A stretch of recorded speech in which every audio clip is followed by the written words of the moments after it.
Yo, hey guys, Bleaks here, back with another video.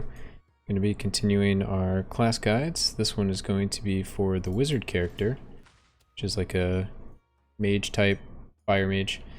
Anyway, he has 4 different abilities. We don't even have one unlocked, but we'll show it when we're at the other one. His first ability is Fireball. This is his primary attack, so it still scales with attack power, even though it's like a spell and it does magic damage. It still scales with attack power, just so you know. But anyway, it shoots a fireball. The more you rank it up, the longer the range and the larger the impact radius. And we'll go ahead and show off the fireball. So that's it. You can shoot it pretty far.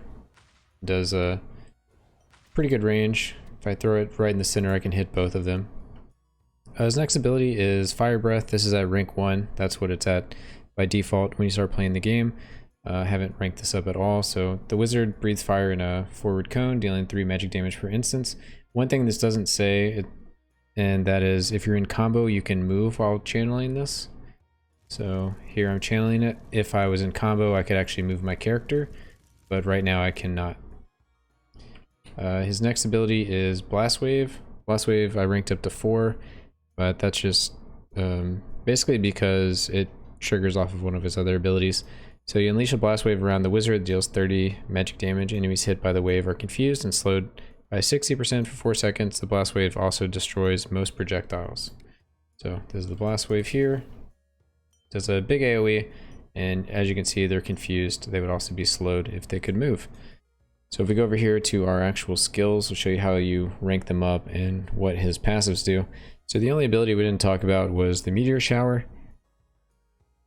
So this ability invokes 3 meteors to strike the ground around the wizard, dealing 160 hybrid damage. As you rank it up, it goes to 5, 240, and 7, 320. So this will get eventually, but early on, you don't really have the mana to support. It starts at 80 mana, goes up to 120, then it goes up to 160. You just can't support it. And it's kind of clunky to use because it roots you in place until all the meteors have finished landing, unless you're in combo. So both of these have like a special thing that it doesn't say that keeps you in place unless you're in combo, then you can move around. So just something to note about those. So his passives, we have Combustion. All wizard skills inflict a burning over time, dealing 4 magic damage per second for 2 seconds. You probably saw that when I hit the target dummies, there was a little icon above their head. That's Combustion. Next we have Flame Shield, protects the wizard by lowering the damage of 1 damage instance by 20%. When Flame Shield activates, your current level of Blast Wave is triggered, recharges after 7.5 seconds. So whenever your Flame Shield is triggered by you taking damage, it will cast the Blast Wave. It'll cast whatever the highest rank is, so I currently have rank 4. So we'll cast that whenever I'm hit by a damaging ability.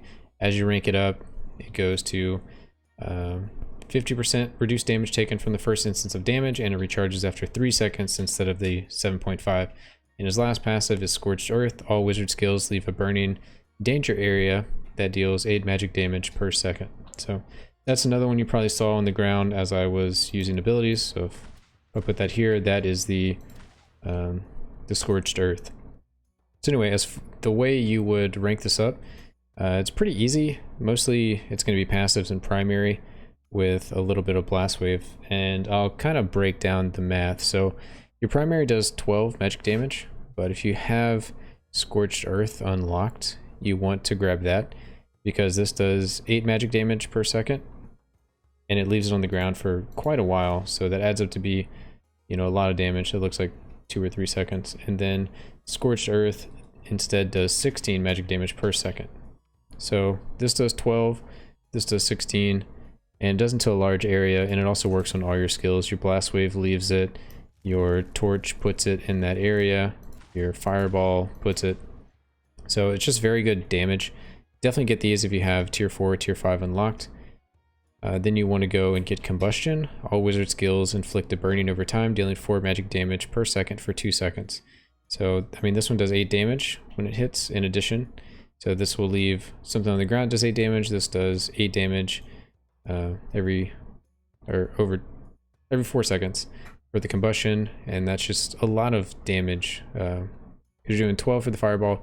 This is going to also increase, and at the high rank, it inflicts a burning over time, dealing 20 damage per second for 4 seconds. So it ends up being 80 damage. and this ends up being 20 damage at max rank, and this is 16. So it's just a lot of damage from your passives alone. That's why I don't have Meteor. That's why I don't have Fire Breath. I'm basically just using Fireball to activate Combustion and Scorched Earth. Then I also get Flame Shield just to have this extra. So you start off getting Scorched Earth, just so you know. Scorched Earth, if you can, you have tier 4 or tier 5. If not, get some Fireball and get some Combustion. You can get all 3 ranks of Fireball, all 3 ranks of Combustion. Then from there you can start getting Flame Shield and Blast Wave as you unlock these tiers. You just want to get all of them, prioritizing Scorched Earth, Combustion, and Fireball, and get the other ones. So after this, I'll start getting, actually Meteor. I'll start getting those next because it's just pretty good burst damage. It's just not very useful early, and then finally I'll finish off with Fire Breath. And to show again the Combustion, so the Combustion is the little fire above his head, and the Scorched Earth is the big circle.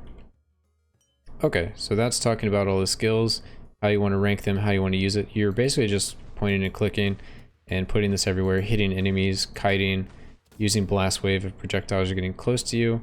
If Blast Wave is on cooldown and you get hit, the Flame Shield will still activate and activate another Blast Wave. Also, if Flame Shield hits, it'll activate a Blast Wave. You'll lose your Fire Shield, but you'll still be able to cast another Blast Wave. So for the Chapel, I still go with Defense. I do this for all characters. Defense is just super valuable, so go Defense.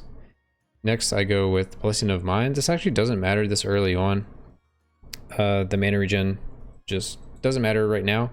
You could go Blessing of Intellect, and that would be fine. You really don't need anything past this to beat the run for the first time. I just went Blessing of Mind to set up for later when I have Meteor, but you could go Blessing of Intellect early. It's going to cost you an extra 20,000 gold, but that's fine. And then I also have Symbol of Wisdom, which is just more setup for getting Meteor because it's a very expensive skill.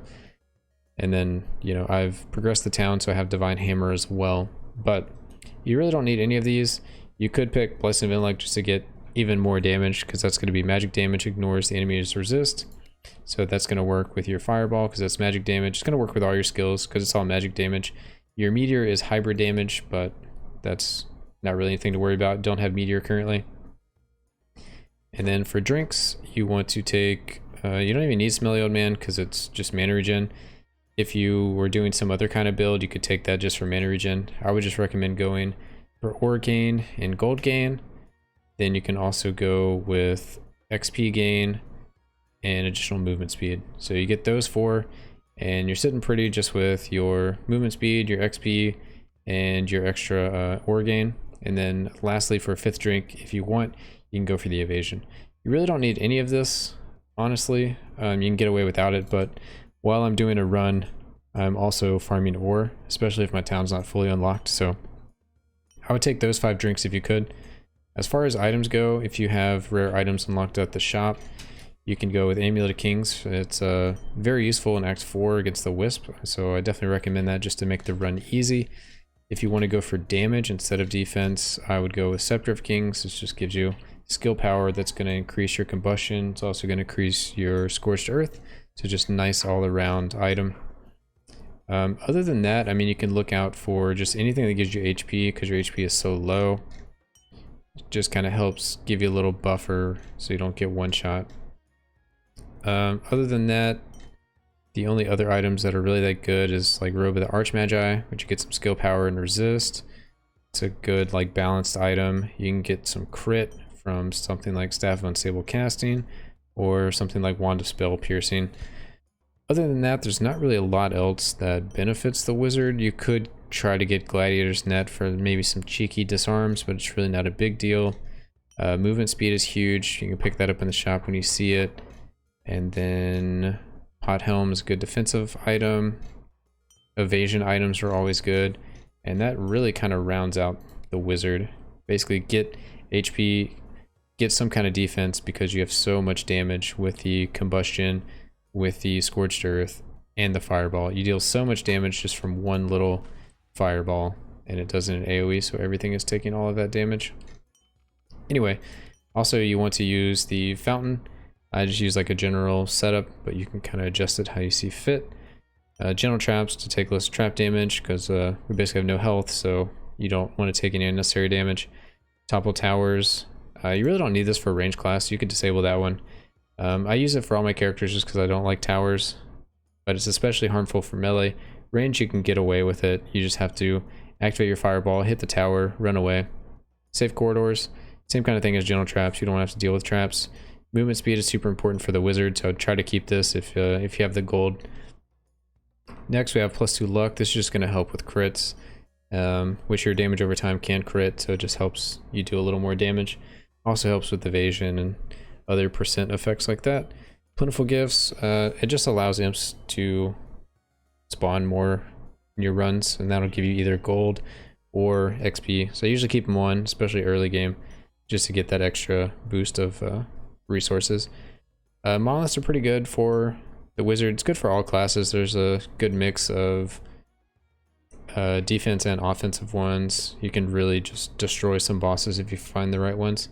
Next, glass walks. This is basically just extra treasures, and extra treasures is also treasure hunt. So those are both just extra treasures. Over here, lots of consumables. You really don't have any health or mana, so it's not really a big deal. You really won't need consumables. If you need to heal, I would just say use like a potion here and there, so you can actually adjust this to maybe have a bigger bottle, 2 extra potion charges. You can have more enemies. It's pretty easy to deal with because you're just going to using your fireball, putting degen on the ground with the scorched earth and kiting enemies into it. So you usually don't need potions, and you're not really worried about more enemies. You can deal with that pretty well. Enemy overseers, there's many bosses to drop extra items, extra keys, so it just makes your character stronger. Agile adversaries, enemies move faster, but it doesn't increase their attack speed or cast speed, so it's all fine. Then we have Minor Strike. If you're trying to go for a run where you're going to try to beat Thunder Snow, you can just turn off the elevators if you feel strong enough. If not, you can change it to where you can use the elevators, so you at least get something if you fail the run. And then I use Dry Springs, just wells are unusable. We should have so much damage, you shouldn't have to really worry about the potion charges and all of that. So let's see, if you did want to do the potion charges, because you were worried, I would disable the movement speed. You'd go bigger bottle. I'd probably take off imps or luck. Maybe keep imps for the ore. And then over here you want the elevator, so we got to take off some more stuff, so we'll get rid of that. If you have 2k, you can do this. If you can't do this one, you can either get rid of monoliths or you can get rid of that's really about it. I would just get rid of monoliths. That would make it easy. And take your consumables back, and you're at 0-0. So some combination of that stuff. Fountain's really a lot of personal preference, and that's really everything you should need to know for NG0 and NG1. I have a guide for NG2 if you want to check that out. There's also another build you can do if you have access to Cape of the Flamewalker, and I have a video about that. So if you want to just do a Cape of the Flamewalker build instead, I recommend checking that out. Anyway, thanks everybody for watching. Like, comment, subscribe, and I'll see you guys in the next one.